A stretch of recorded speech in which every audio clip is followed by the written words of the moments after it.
At the start of this chapter, Antarctica shattered apart around 960 BC, because it's made of ice. In 957 BC, the Germanic Empire expanded into Iceland, and built the city of Ike. Then, in 932 BC, the Lionist Empire expanded around Africa, taking the modern-day Gold Coast and building the city of Lagos.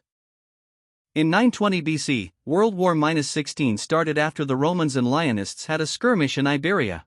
The conflict ramped up, with the Romans and Lionists focusing mostly on the Iberian Peninsula, with their allies supporting them with supplies and troops.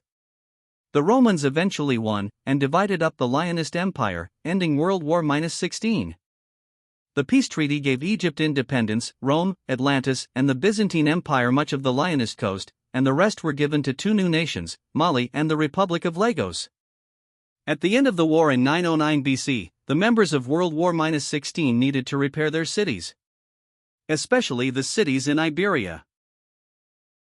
Later, in 901 BC, the Germanic Empire took over the rest of Iceland, but didn't build any more cities there due to the furious cold.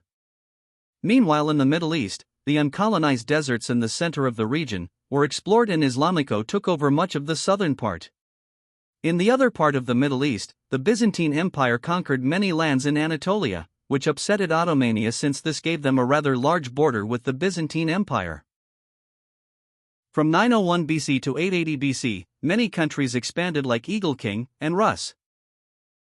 Also, the nation of Tomskia collapsed due to the very cold winters.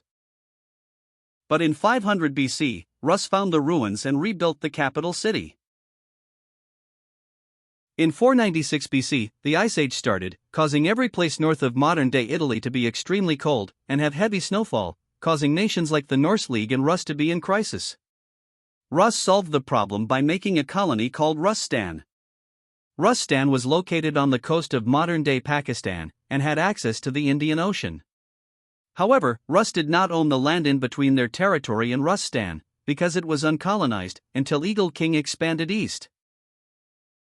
But Rus bought the territory so they could send supplies to Russtan without any tolls.